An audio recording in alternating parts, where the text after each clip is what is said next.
And welcome everybody. Good morning on this beautiful morning in Cape Town. The sun is shining, the birds are tweeting, and I'm very happy to be here with you, to be alive and to be awake and to have all of this energy around us at the moment. And I know everything feels really, really dark and in this dark time that we have, and everybody's focusing on all the load shedding and everything, but there are things to be hopeful about. There are things to be grateful for. And one of them is just literally to wake up in the morning. My story started when I was diagnosed with breast cancer at the age of 29. I was given 6 months to live, and that was 18 years ago. And through that process, my life dramatically changed and altered forever, which of course it would. I remember sitting in the doctor's room, and his name was Dr. Hyde, like Dr. Jekyll and Mr. Hyde, which was just so ironic. I walked in, and as I opened the door, I knew that I had cancer. And unfortunately, I didn't take anybody with me, because when you're 29 years old and you're healthy and you don't have a history of cancer in the family, you don't even think it's possible for that to be happening, right? The only thing that I could think of when I was there was, jeepers, I hope this is not going to be long, because actually I've got stuff to do.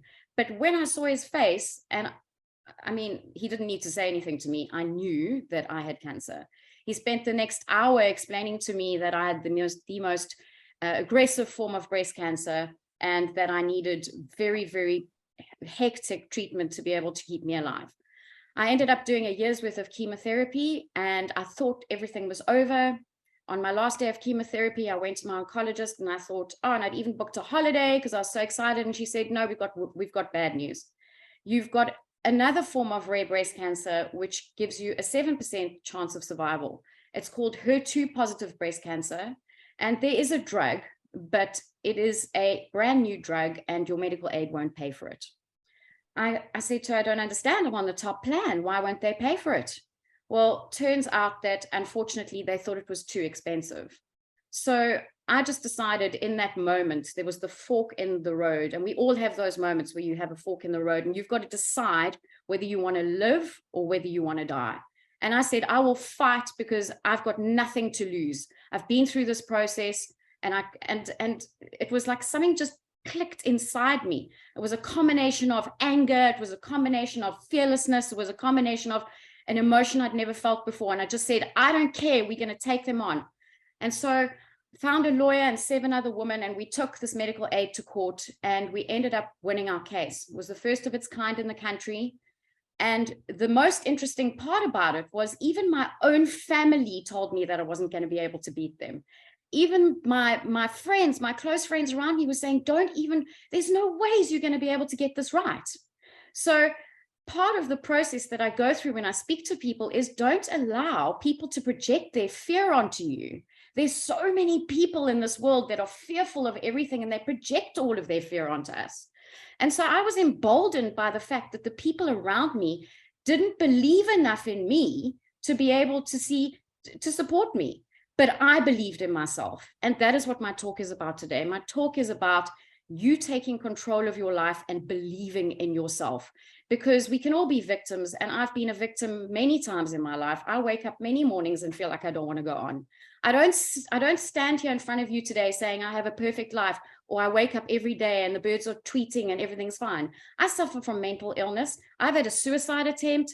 I've had all sorts of things go wrong with me in my life. But you know what? The most important part is that there's this fire and this divine light inside me that I come back to every single time that survival instinct kicks in.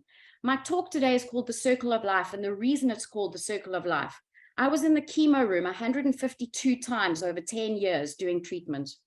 In those 152 times over 10 years, I saw 40 new people every 3 weeks. Those people, the way that they sit, if any of you have been into a chemo room, you sit in a circle and it's all lazy boys and you get your intravenous treatment. Well, I came to call that circle the circle of life. The reason I called it the circle of life was because when you sit down, and it's emotional, when you sit down and you have somebody sitting next to you, it doesn't matter what race they are. It doesn't matter what religion they are. It doesn't matter how old they are. It doesn't matter where they come from. It doesn't matter what car they drive. You are all united in the will to survive. And that is the circle of life. It is the greatest equalizer I have ever experienced. sitting there amongst people where everything is removed from you, because from a cancer point of view, it takes away what we all judge each other with: hair, makeup. You literally all look the same, right? Cancer patients that are going through chemo have got no eyebrows, no eyelashes. So you all kind of look like these funny, weird robots. And you look at each other and you know what you see. You see beauty. You don't speak about depressing things when you're in the circle of life. You share stories of hope. You share stories of survival. And every time I came out of that circle of life, every 3 weeks, I felt emboldened and I felt excited. But the interesting part is that there were those that would sit next to me that were very negative. And there's a massive lesson in this. There were those people that had a lesser diagnosis than what I did. They weren't told they had 6 months to live. They were told, you know what, you stage 2, you can beat this. And guess what? They'd come sit next to me and they'd say, I can't do this. I'm going to die. This is not, I can't do this. And the sad reality of the situation was those people passed. I watched it time and time again. And what I realized was this: your brain controls your body. Your thoughts control your body. The words you speak are spelling. They create your reality. Your belief system comes from in your heart and from in your soul. And whatever you decide you're going to be, you're going to be. So all of these people that I sat with, I watched as they created their own reality through whatever it was that they were speaking. And I think there's a massive lesson for all of us there. Every single thing that you do on a daily basis is all in your control. It's not in anybody else's control. The funny thing is, life's like a freaking tennis ball machine, man. Let me give you an example. I'm standing in front of you today and I've got a massive black eye. I fell down the stairs and my husband fell behind me last week and he's got a broken scapula and I've got a broke blue eye. I managed to cover it pretty damn well, I think. But the show must go on. Things are going to happen on a daily basis. We are all faced with insurmountable problems. Every single one of us, 35 people on this call.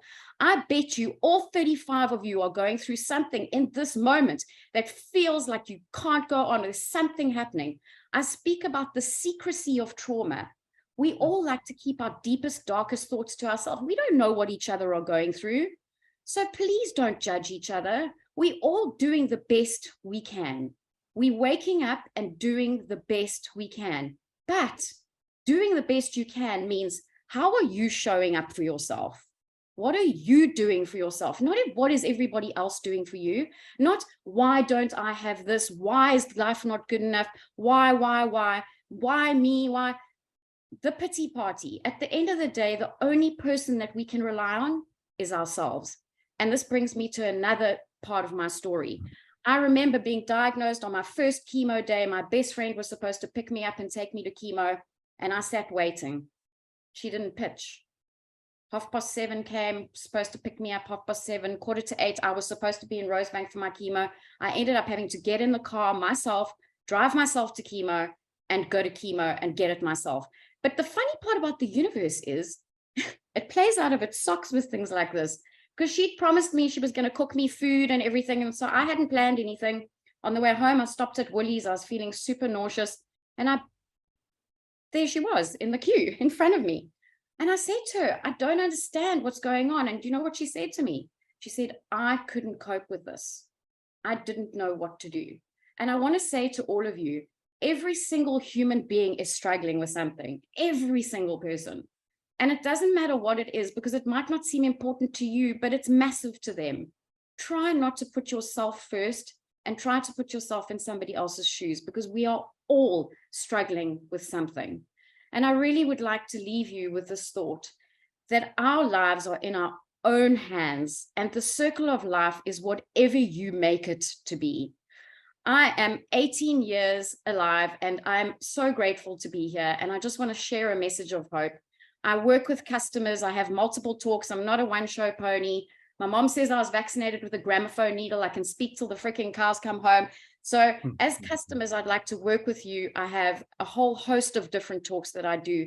I speak about many different subjects. Mental health, a big one for me, part of my issue in my life. I've been through an abusive marriage as well, so I speak about that.